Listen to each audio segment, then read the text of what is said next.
Bonjour Bruno. Donc toi, tu es dans ceux qui vont partir là, Oui, hein, tu es les preneurs de flambeaux là, exactement.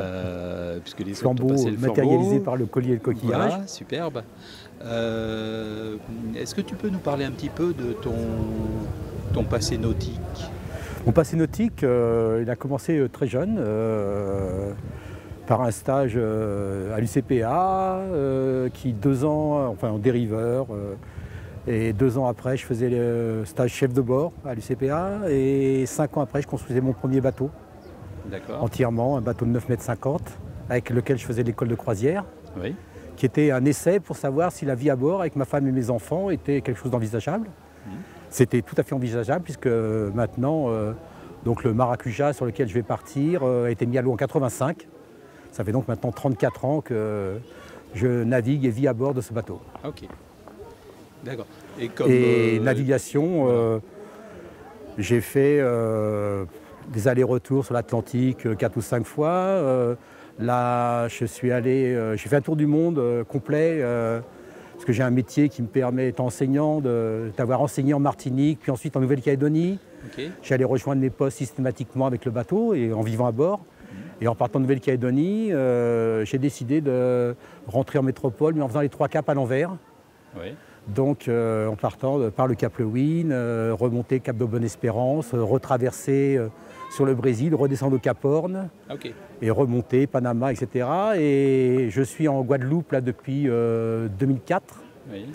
Et de 2008 à 2012, j'étais basé à Ushuaia, D'accord. et où j'ai fait l'Antarctique et tous les canaux de Patagonie et de la Terre de Feu. Voilà, D'accord, c'est bien. j'aime ça, beaucoup les glaces. Voilà, tu as navigué beaucoup, mais à partir de ton boulot, J'ai quoi. 120 000 milles au compteur, oui, c'est Oui, c'est pas mal. ça commence à C'est faire. Oui. honnête. Oui. Et maintenant, donc, tu es en Guadeloupe. Je suis en Guadeloupe depuis 2004, oui. Ouais. Et donc, pourquoi la longue route? Pourquoi la longue route? Pour le plaisir.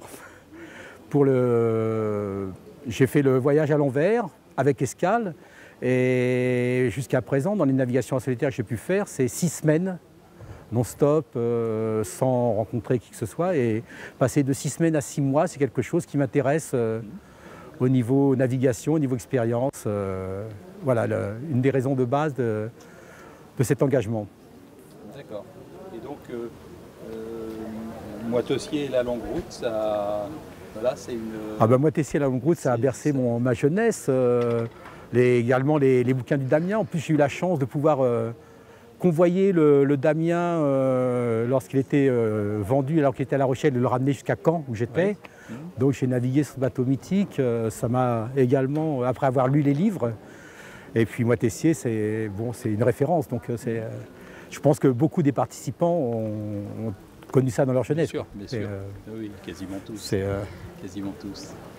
Et donc le bateau, donc c'est le bateau sur lequel tu vis? Le bateau sur lequel je vis, que j'ai construit, enfin j'ai acheté la Oui. coque nue et je l'ai entièrement aménagé, et donc c'est un bateau que je connais parfaitement, que j'ai amélioré, et je suis toujours étonné d'ailleurs de trouver au bout de plus de 30 ans des améliorations sur ce bateau, alors que je navigue et je vis régulièrement dessus, quoi. Et là, pour la longue route, tu l'as... Pour la longue route, tu l'as transformé un j'ai petit fait peu, quelques modifications, oui. Déjà, je vais l'alléger beaucoup au niveau du poids. Ouais. Je vais également, je suis le seul dériveur intégral à participer à cette épreuve. Oui. Et donc, c'est des conditions de navigation très particulières qui n'ont rien à voir avec celles des quillards, notamment dans le gros temps. Oui. Puisque dans le gros temps, on remonte tout, on fait le bouchon. Donc, c'est très inconfortable. Donc, ça veut dire qu'à l'intérieur du bateau, le blocage de tous les éléments, faut être prêt à naviguer à 90 degrés pour le mât. Et rallonger le safran également, qui est un peu court, puisque comme dériveur intégral, le safran était très court pour ne pas toucher à l'échouage. Oui, bien sûr. Voilà. D'accord. Pour le et reste, au niveau, et sinon, tu as renforcé des choses renforcer, non. Je ne sais pas, si des problèmes de Bien fixation, sûr. une répartition des poids différente. Oui. Également parce que le Maracuja n'est pas très porteur sur l'avant, et donc je vais énormément l'alléger à l'avant. Mais sinon, pas de modification structurelle importante, non. D'accord. Et donc là, tu pars quand? Donc tu pars Je compte partir. Le problème, c'est que partant de Guadeloupe, pour prendre la ligne de départ, je suis obligé de remonter au nord du 41e parallèle, oui. c'est-à-dire de remonter au nord des Açores, en fin de compte. Oui. Je compte partir, et je pense que je ne pourrais pas le faire avant, de toute manière, pratiquement, avant, à la mi-août. Le problème, c'est la saison cyclonique. Oui. Et donc le timing va être très très serré. Pour moi, à la limite, ayant fait déjà le Grand Sud, c'est cette partie-là qui m'inquiète le plus. En fin de compte, c'est d'avoir à négocier des cyclones entre la Guadeloupe et les Açores. Oui. À partir du moment où je pars en août, le minimum, si tout se passe bien, c'est un peu plus de 2 semaines. Et donc on arrive sur septembre, qui est le pic généralement des risques cycloniques dans cette zone. C'est le point d'interrogation sur cette navigation, en fin de compte. D'accord, c'est le départ. C'est d'aller prendre le départ. C'est le départ, c'est d'aller prendre le départ. Tu laisses personne à terre. Je laisse personne à terre. Tu débarques personne voilà, dans ton bateau, c'est ça que je voulais dire. Oui, oui. D'accord. Et comment tu vois, comment tu as perçu la réunion d'aujourd'hui où les skippers ont présenté leur tour? La réunion d'aujourd'hui, c'est-à-dire que je l'avais déjà entrevue par parce que j'ai suivi naturellement tous les participants de 2018, par le fait, disons par ceux qui ont fait la navigation sans escale, ce qui était le but de tout le monde. Ceux qui se sont arrêtés pour des problèmes techniques, ceux qui se sont arrêtés pour des problèmes médicaux, ceux qui se sont arrêtés pour des problèmes psychologiques. Bien sûr. Et c'est là-dessus surtout que j'ai cherché des informations, quoi. Ça nécessite, ce que beaucoup ont dit d'ailleurs, des engagements financiers, physiques et psychologiques importants. Et il faut vraiment se polariser là-dessus. Et quand on a dans sa vie au quotidien d'autres choses qui interviennent, ça peut être difficile de faire des choix qui sont intangibles. Je veux dire, il faut faire des choix qui sont parfois douloureux, quoi, enfin durs à faire. Et donc, bien sûr. Il faut pas tergiverser, quoi. Il faut pouvoir faire le vide, en fait. Voilà, il faut pouvoir faire le. Voilà, exactement. Ouais. D'accord. Et effectivement, comme il disait, il faut avoir une préparation mentale, il faut avoir un mental. Bien sûr, oui. Costaud, mais c'est pareil. Parce que je te dis, j'ai déjà fait quand même pas mal de navigation, le tour du monde en solitaire, j'ai déjà fait, mais moi je suis, c'est pas Mr. Hyde, Dr. Jekyll, mais je suis une personne complètement différente lorsque je suis seul en mer. D'accord. Je suis beaucoup plus serein en mer qu'à terre. D'accord. Oui, la longue route ça va me reposer. Tu pars en vacances? Je ne pars pas en vacances, non, mais je vais profiter au maximum de tous les moments où je pourrais, chose que j'ai du mal à faire à terre. J'ai du mal à me poser à terre, alors que sur le bateau, j'arrive à rester des heures en contemplation sur tout ce qu'il y a autour.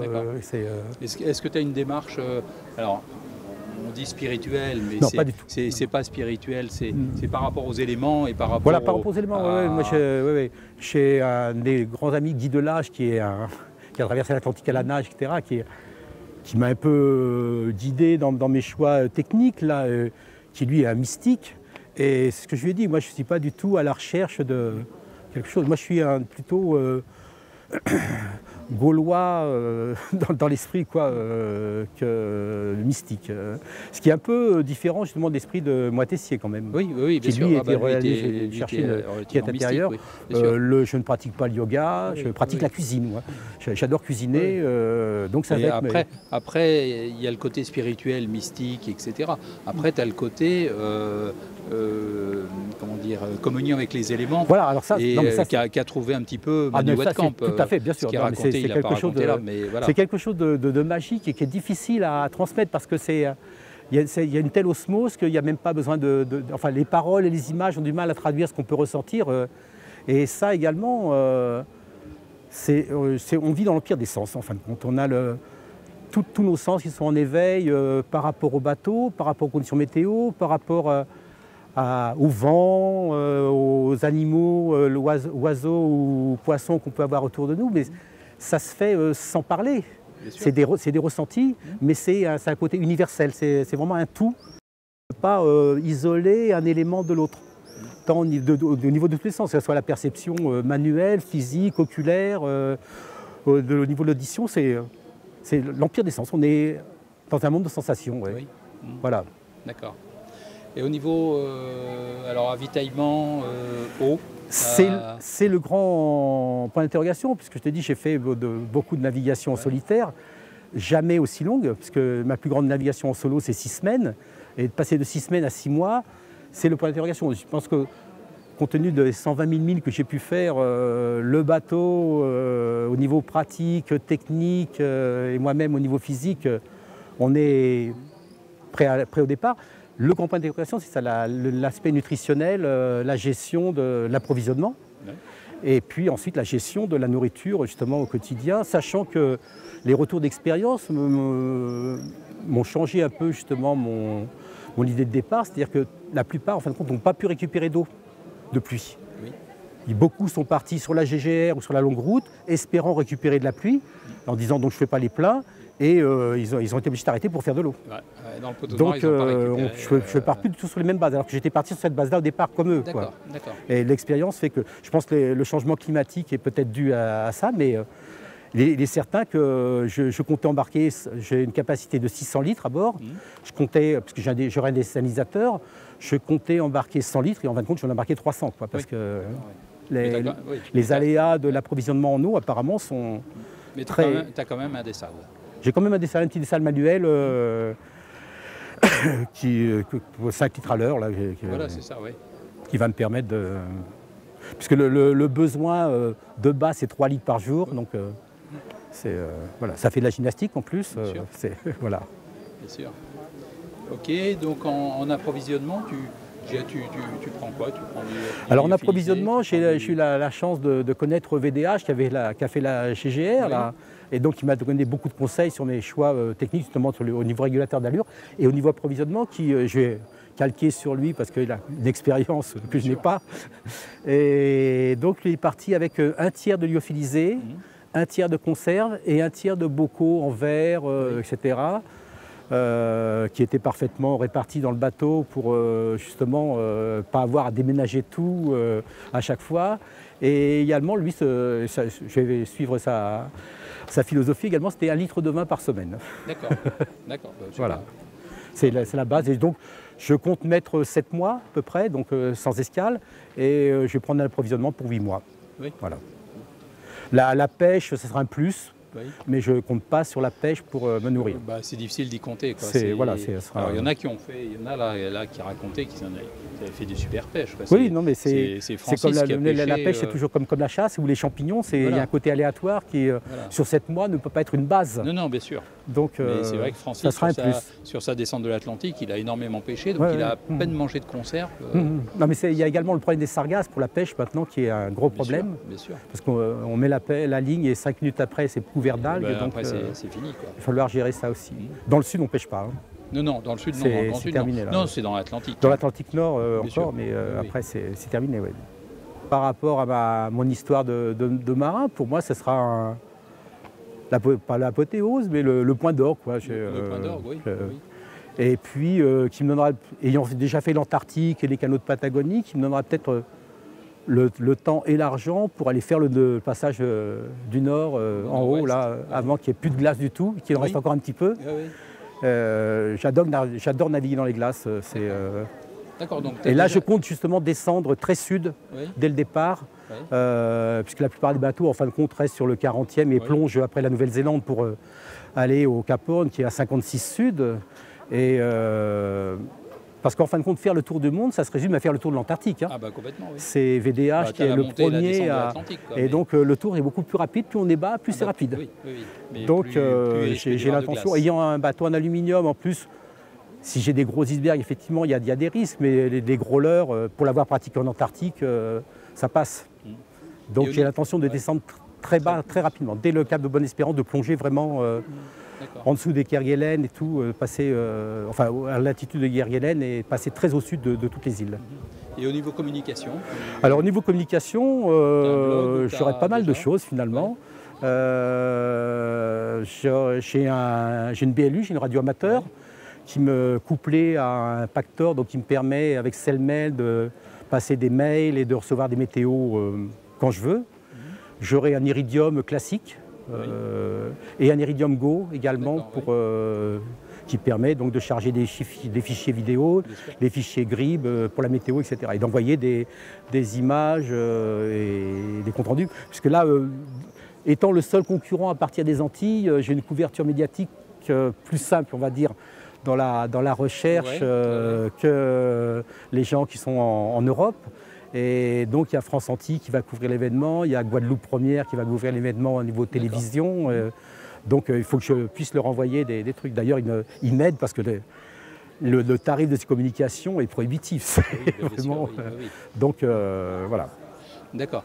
Et tu as un blog ou, oui, bien sûr, j'aurai un blog qui sera tenu régulièrement. Oui, j'aurai un blog, bien sûr. Ouais. Et tu as quelqu'un inter qui va te faire... J'ai quelqu'un inter, un des journalistes de France Antilles, qui va gérer mon blog également, qui permettra donc sur le Longue Route Maracuja, où il y aura toutes les informations d'actualité, l'historique, les préparatifs, etc. Bien sûr.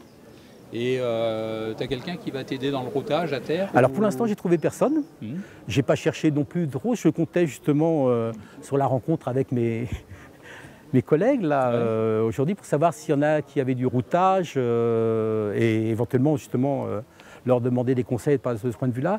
Sinon, j'envisage dès mon retour en Guadeloupe, en fin de compte, de contacter la station météo de l'aéroport de Pointe-à-Pitre qui me fasse un routage. Voilà. Bon, il y a Guy Delage aussi qui est prêt à me router aussi. Donc, Parce qu'en fait, il y en a beaucoup qui ont fait, beaucoup, je ne sais pas, mais qui ont eu, j'ai un ami, un fils, une fille, voilà, c'est ça, qui faisait un routage et pour avoir une couverture, une zone géographique beaucoup plus large. Bien sûr. Et puis voir un petit peu ce qui se passe autour. Parce que toi, avec l'Iridium, tu as une zone relativement serrée. Bien sûr, non, mais bon, là, c'est un peu compliqué. Là, pour l'avoir déjà pratiqué, en fin de compte, les fichiers météo, les fichiers GRIP sont des zones très localisées parce que sans ça, c'est trop loin à charger. Mais par contre, les viewfax, les fax météo, c'est-à-dire où on voit vraiment les dépressions, là, on peut analyser 3-4 jours avant ce qui arrive. Et quand j'ai fait mes 3 caps à l'envers, là, j'avais pas de routage, mais j'avais ce système de viewfax qui m'a permis de contourner certaines dépressions. Et j'avais simplement également j'ai un brave baromètre Naudet là, enregistreur à cylindre qui est très fiable aussi justement sur l'évolution du temps quand j'ai quand même quelques notions de météo depuis le temps que je navigue et donc ça permet d'interpréter les probabilités, parce que ça reste toujours des probabilités de la météo qu'on va rencontrer. Oui, et puis tu ne l'évites jamais complètement. On l'évite, non, mais voilà, on évite le pire. On évite le pire, mais c'est compte tenu de la vitesse de nos bateaux, c'est ce qui a révolutionné un peu justement les courses, c'est que les dépressions en général se débaladent, la vitesse classique c'est 15 nœuds, et à partir du moment où les bateaux naviguent à plus de 15 nœuds, c'est eux qui vont sauter d'une dépression à l'autre, ils anticipent alors que nous on va les subir. Moi mon bateau, sa vitesse de croisière c'est autour de 7 nœuds, et je sais que de toute manière je vais me ramasser, de toute manière c'est... Après tu peux t'écarter un petit peu du centre, tu peux essayer d'éviter... atténuer le phénomène, mais on ne va pas l'éviter. De faire le dos rond quoi. On ne va pas l'éviter. Voilà. Ok, bah écoute Thierry, je te remercie bien. Merci. Et puis de toute façon, on va bien sûr te suivre à tous. Bien sûr, oui. Ok. Et puis bon vent. Merci. Merci Thierry.